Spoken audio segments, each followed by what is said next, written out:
Welcome to the Growth Shift. I'm David Zilstra. Here's what I've learned after years in business. Every leader who's built something meaningful has a story about the moment they had to shift, when failure forced innovation, when change became opportunity, when they chose growth over comfort. On this show, we dive into those pivotal moments, the setbacks that became breakthroughs, the strategic shifts that accelerated growth, and the frameworks that turn obstacles into opportunities. Because here's the truth. In a world where change is the only constant, the leaders who thrive aren't the ones who avoid failure. They're the ones who've learned to shift strategically through it. So whether you're facing your own pivot point or just want to learn from someone who's been there, you're in the right place. Let's dive in. This episode is brought to you by Valentix. At Valentix, we work with coaches and consultants who are struggling with generating consistent, high-quality leads, automating their client onboarding processes, and scaling their operations without simply adding more hours or headcount. Most of the time, our clients come to us frustrated because they're bogged down in manual tasks and feel like they're missing out on the power of modern technology. But with the right strategy and AI-powered solutions, they're able to streamline their workflows, attract higher value opportunities, and achieve sustainable growth. If that sounds like you or someone you know, learn more at valentix.io. Now, let's dive into today's episode. Today, on The Growth Shift, we're thrilled to welcome Mary Gardner. Mary is a highly accomplished coach and consultant with a truly impressive background, having worked with top-tier clients from Capitol Hill to Wall Street and even Olympians. She's the founder of a pioneering coach training company and helps leaders expand their influence through powerful communication. Mary's also a visionary who is passionate about natural healing and is actively exploring how technology, including AI, can help scale her impact globally. Mary, welcome to The Growth Shift. It's good to see you, David. Thank you for having me today. It's a pleasure to be here with you today. I'm excited to have you here. Now, Mary, your journey is incredibly diverse, right? From Capitol Hill to becoming a celebrity lecture agent and then founding one of the first coach training companies. Can you take us back to those early days? What was the driving force behind your transition into coaching? And then what did you observe in the market that made you realize the profound need for formal coach training? That's so great. So, yeah, I went to Auburn. And when I was at Auburn in college, I loved hanging out with all the fun football players and the Miss Auburns, and went to school with a bunch of Olympians and whatever. So I always kind of, moved in that direction where I get to know, people that were the movers and shakers. So when I went to Capitol Hill and when I was at Capitol Hill, I didn't like sitting behind the desk very much. I'd be scooting off and going to see where all the celebrities were hanging out, at the Judiciary Committee. And so I just liked that better, like being in the know. And so when I became a celebrity lecture agent at one of the country's biggest firms, when I interviewed, they were asking me, do you know this? Do you know who all of the Supreme Court justices are? And I was like, no, I haven't heard of him, but I can learn, And so I was just very ambitious about getting to know people, and politics were a part of that. And so I had a lot of fun. I became an agent and became the top college agent in the country, and saw a lot of careers expand rapidly, people that were comedians or musicians. And so being in a place, I guess proximity is really important. So I just learned a lot at an early age and started applying that in the coaching field. So I was an early adopter to helping people become speakers, influencers, before it was cool. I used to call it personal consulting. It wasn't even called coaching when I started. And so it was really about helping people have a leg up and learning how to get in the right places, learning who to meet and how to position themselves. It was all just a part of my step-by-step process that I love to teach to others. So I've been doing it ever since. Amazing. I mean, like you mentioned something there that's really interesting, right? You were in the industry before it was even referred to, generalized as, coaching. Yeah. Right? I mean, how have you seen the industry evolve? It's incredibly busy now, right? Some might say saturated, but I mean, you've been in long enough to see the market changes and shifts. How did you see things really evolve? Yeah, that's so true. When the ICF started in the beginning, I was there in the first couple of years, and there were some business people. It was very distinct. And there were the people that were very new agey. So it was a yoga kind of, that type of field. And there were those of us that were applying the same concepts to business. And I liked keep in mind business, even though I do have a spiritual slant. I just wasn't into the foo-foo kind of stuff. So I was a pioneer. I went out and I did it. There weren't a lot of people, not a lot of people doing it at all. And I started teaching people how to date, I ended up meeting my first, or my husband on the internet, on a chat room in America Online. So I was an early adopter into that and did dating workshops and things. So I just loved personal development. I figured it out. There was no map.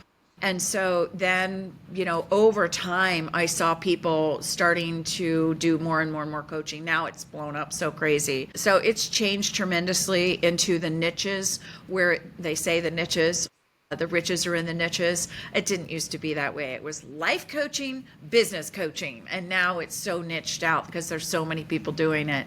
So it's changed dramatically, and I think that there's still room for people to be pioneers, to be mavericks, to still make their way in a way that, because we're here in the States and Europe, but there's going to be coaches all around the world. And so I think that it's still a growing field. Personal development needs to continue because people need to have help and learn. You don't learn this stuff in school.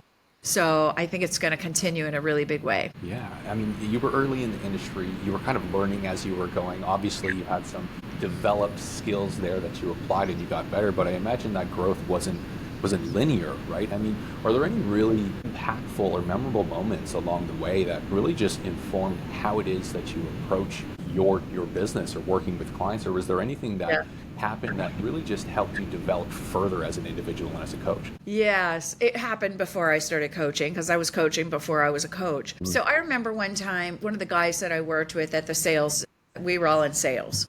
And so he was a corporate sales guy selling big celebrities to corporate audiences. And I was selling to colleges. So I was booking their entertainment. And he said, "You make me so mad." He said, "Because you just sell so easy. It's so easy for you." And I'm like, "What are you talking about?" He said, "You remind me of my sister. She just walks in a room and starts to get to know people." And I'm like, yeah, that's what it is. It's really finding out what people are like. It's not sales, Mr. Prospect. Would you agree? That kind of thing. So I leaned into just my natural curiosity about people. And I think coaches need to have that real love of people, curiosity of people. The difference between a coach and a consultant has done it. They know what to do.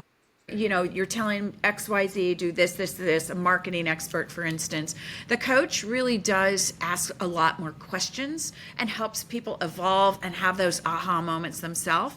And we listen in different ways, I think, as a consultant or a coach. So I think it's really legitimately important to learn what those differences are. I remember one time, too, I was on a phone call in early days of Coach University where I took a lot of my training because I did go and get training. And they were saying, you only ask questions as a coach.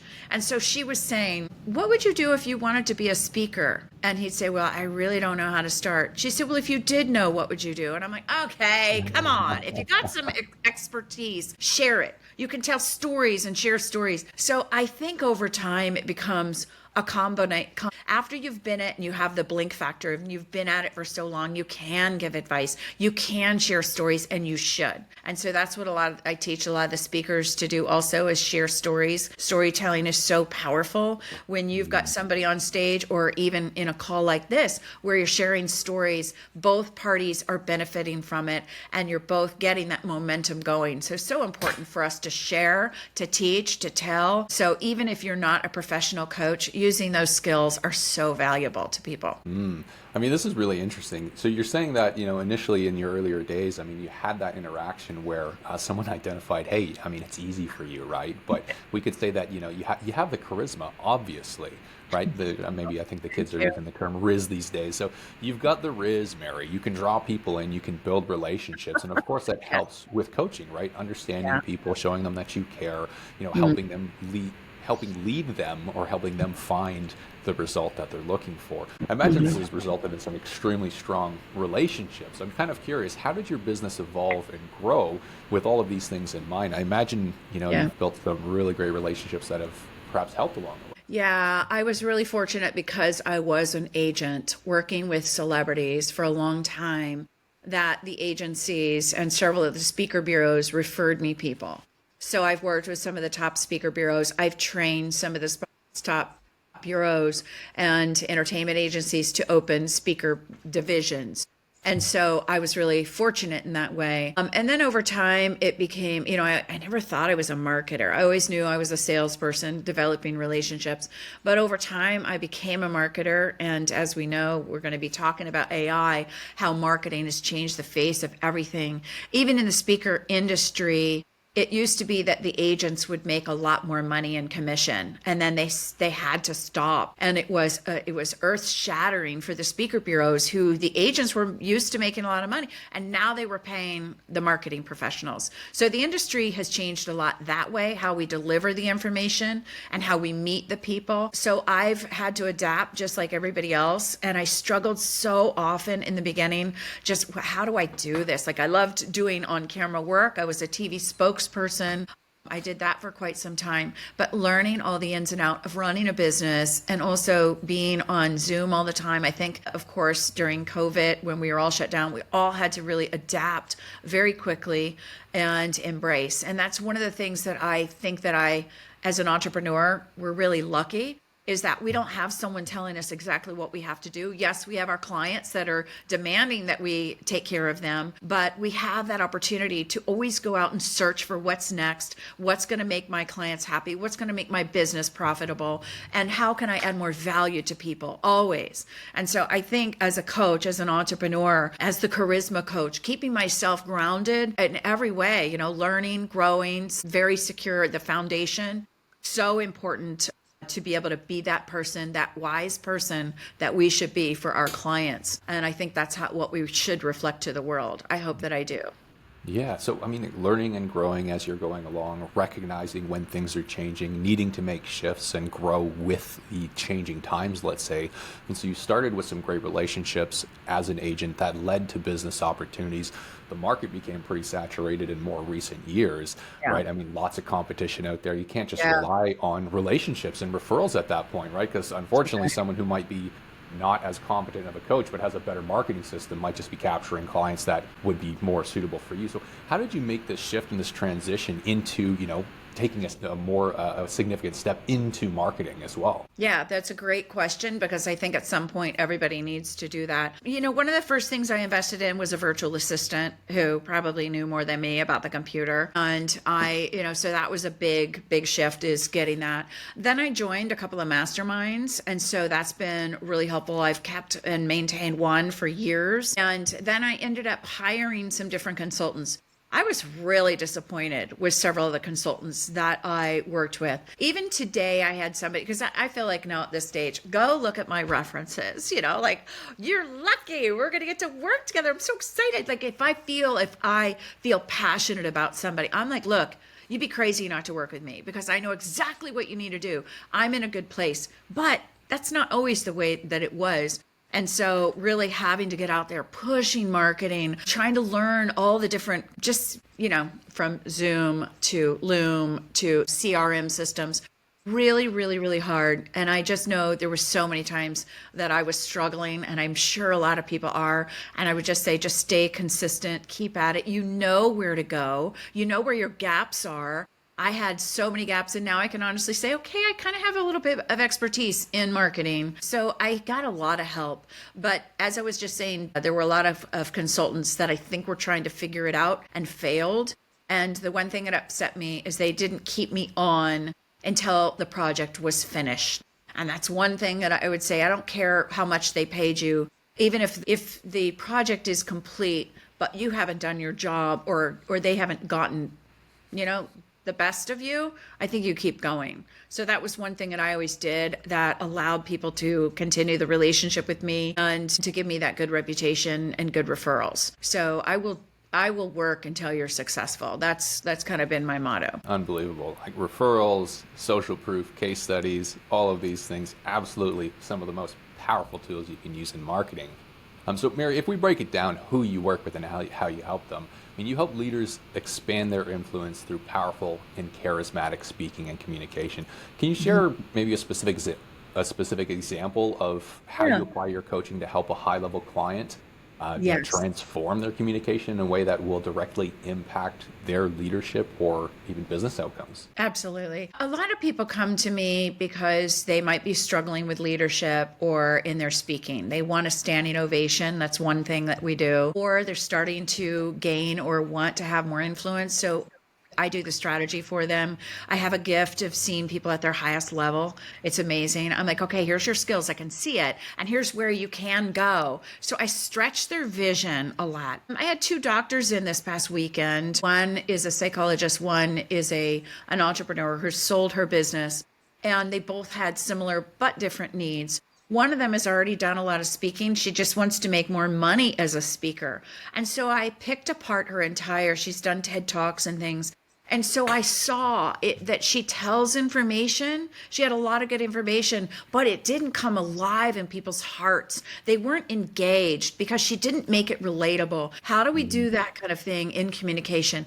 We will identify scripts, we'll put together like a monologue, like a movie. So we zero it down to a minute in time or 10 minutes in time instead of the whole life story all at once. And so we'll do little scripts that to memorize. We'll make a powerful introduction so you engage the audience immediately. So I'll throw in things like metaphors and, to help them create pictures. I will ask rhetorical questions. So it just depends on what those little things are. Normally they are little because a lot of these people are already very successful. So I get them to not only use their head, but I get them to use their heart. And when they're communicating in a way that opens people's hearts, you have that coupling where you're both feeling like something. And when you're speaking, you want to take people on an emotional journey. And so it's thought and it's persuasion, which is people justify on facts, but they buy off of emotion. So you got to have both. So I help them understand in their story how to bring that forward.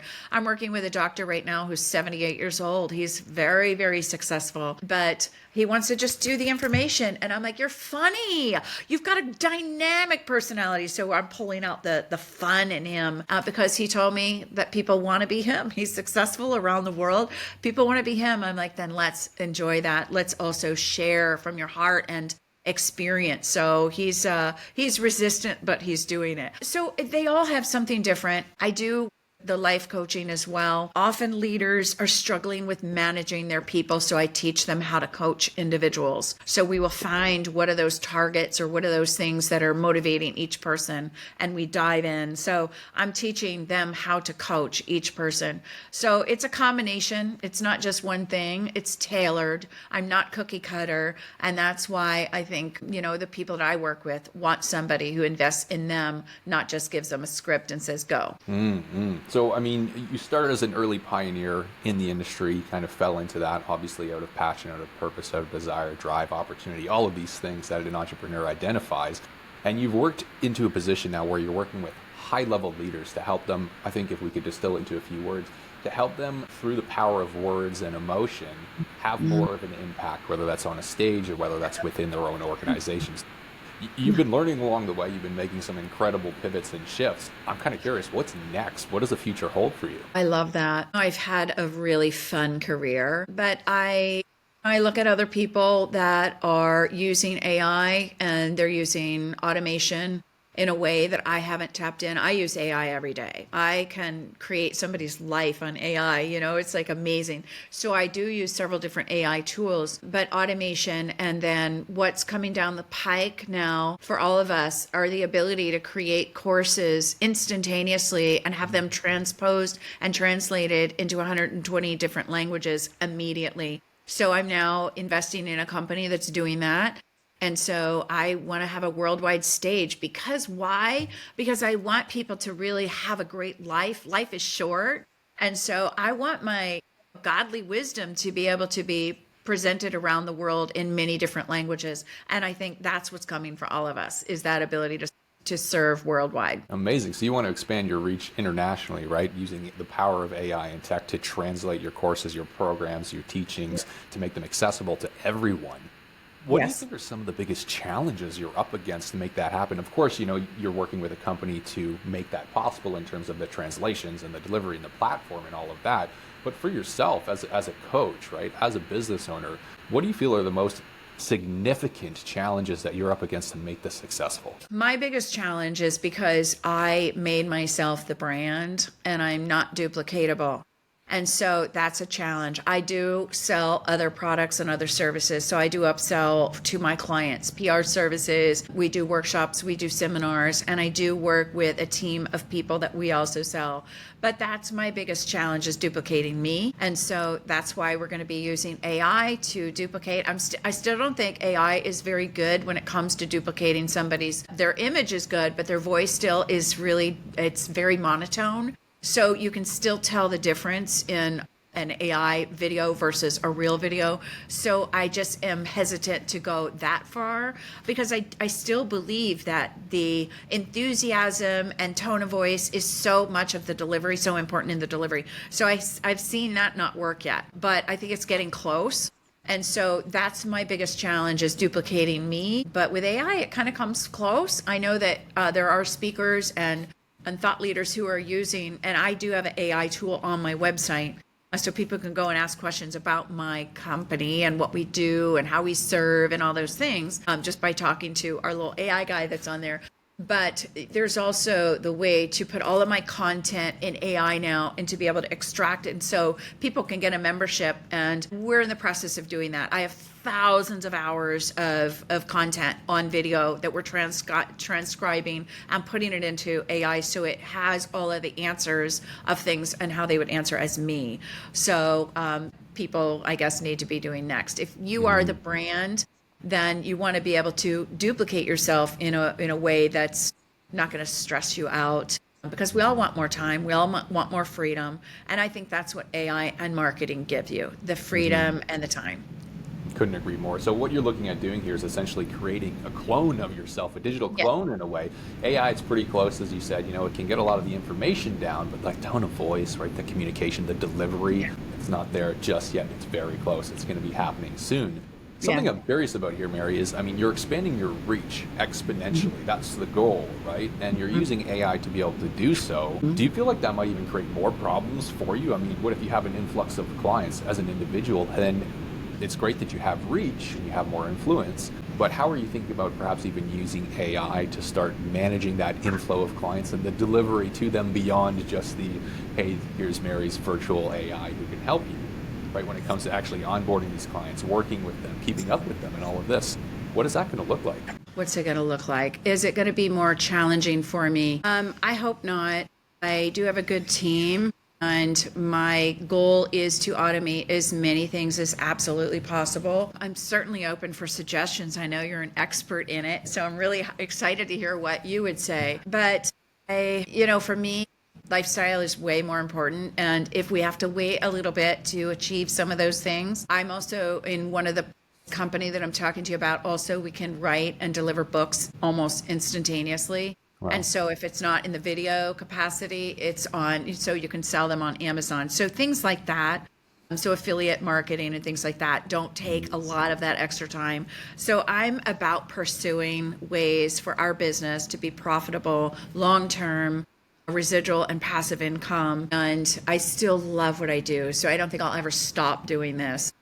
So I think for me, it's like inch by inch, everything's a cinch. I'm going to keep learning, keep growing. And I keep getting referrals to phenomenal different people that want to partner up. And I think that's another way to do it, is that you don't have to do all the work yourself. You can partner with other fantastic people who have answers to your problems. Yeah, I couldn't agree more. I think the sign of a truly intelligent business owner is knowing, what you should outsource, when you should work with partners, and when you should hand those things off so you can focus on your highest leverage tasks. I think you are on the right track, though, especially when you're with exploring automation, right? Because AI, yes, it can save a lot of time, but it won't be able to just do everything autonomously. Not yet. It might take a while to get there, but by infusing AI and combining it with automation, that's where you can really start to leverage what's coming to not just make you more effective, but to save time, take it off your plate, and just put you in the position where you want to be. right? Working with clients, developing books, developing new systems, and all of those things as well. And this is really cool. There's obviously a lot that you've been starting to look at with AI and thinking about. I'm curious as well, what do you think is the most exciting part of AI for you as a coach? I'll tell you the most exciting thing is that I believe that every person here has a purpose. Think and feel and see that so many people are hopeless right now. They're bogged down by details, by the heavy load that life is throwing at them, by the culture wars, and just by the evil that is in the world. And what I hope and I want people to understand is that they have the ability to manage their own emotions, and that they need to focus in on their higher purpose, the reason why they were built, the reason why they were created. There's something that each one of us have inside of us, whether it's a dream or just the ability to help serve the world. And I think that's what we need to do, is how do we serve the world?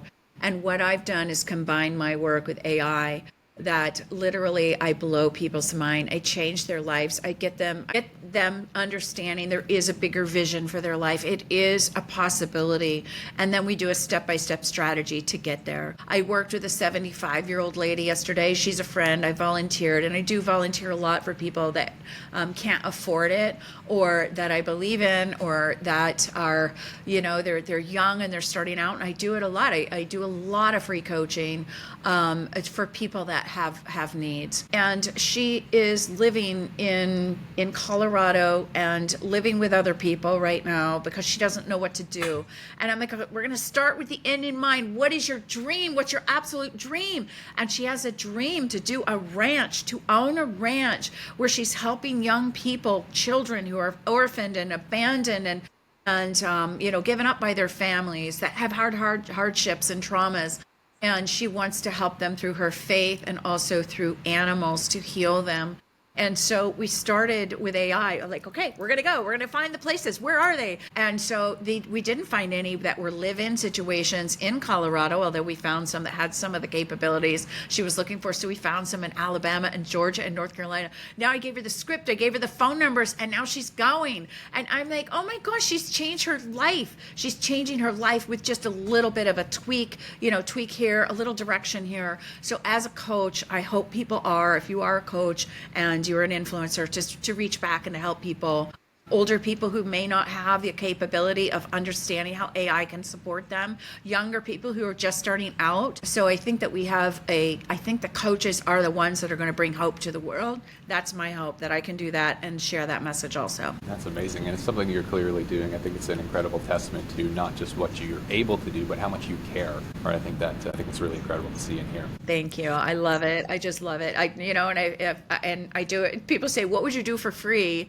if you had your dream? I'm like, I'm doing it. I'm doing it every day. But I also do financially very well. I'm very blessed with that. And if you do put all the chips together, if you get all the plates spinning and get the right team and people that you can trust that help you where you're weak, and then you can charge the higher dollars and do those high ticket items. So we do that. We work with people over the course of the year. We work with companies, help them make more money in sales. I coach their salespeople. We do workshops. So it's always about their life and their beliefs in addition to how they perform at work.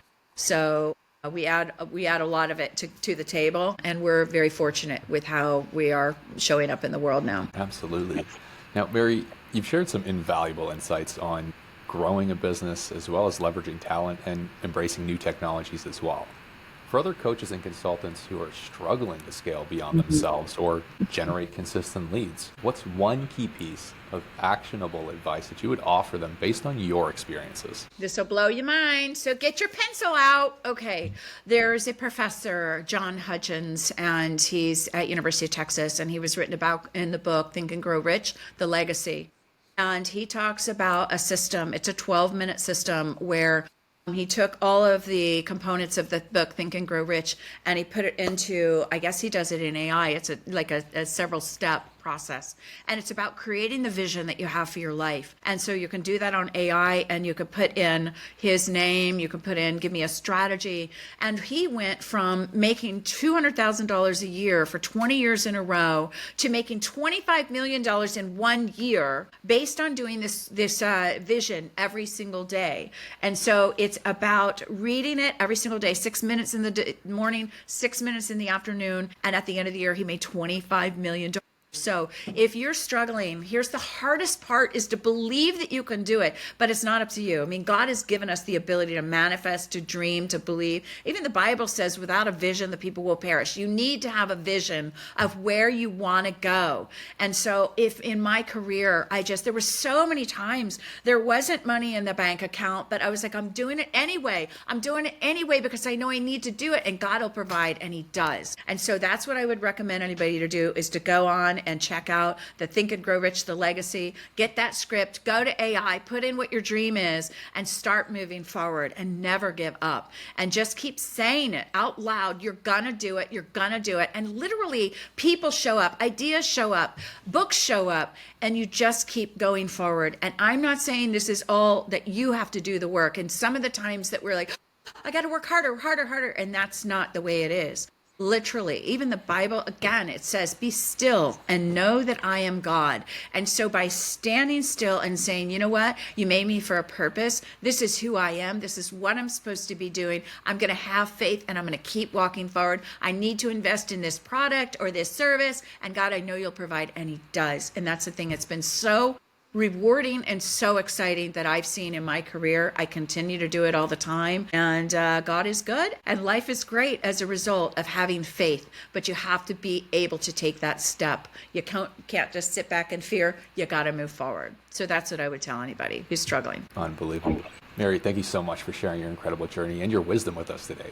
For our listeners who are inspired by your work and want to learn more about expanding their influence through communication, or perhaps just to connect with you, what would be the best way for them to find you or your resources? Thank you for letting me share with that. My website is marygardner.com, and I'm very active on LinkedIn. We have a lot of videos there, YouTube also. Mary Gardner, a charisma coach. I think on LinkedIn it's Mary Gardner Communications. And if we can help serve you in any way through sales, business development, influence, public speaking, it would be our pleasure. We'd love to hear from you. Thank you so much. It's been a truly insightful conversation. And thanks again for joining us on The Growth Shift. Thank you, David. Thank you so much, and appreciate all of you. Take care. And that's a wrap on another episode of The Growth Shift. If this conversation sparked something for you, whether it's a new perspective on failure, a strategy you want to try, or just the reminder that every setback can become a setup for something bigger, hit that subscribe button and share this with someone who needs to hear it. Remember, the leaders who thrive aren't the ones who avoid change. They're the ones who shift strategically through it. If you're ready to build the systems that help you grow without the chaos, head over to valentix.io. We help businesses like yours scale smarter, not harder. I'm David Zylstra, and I'll see you in the next shift.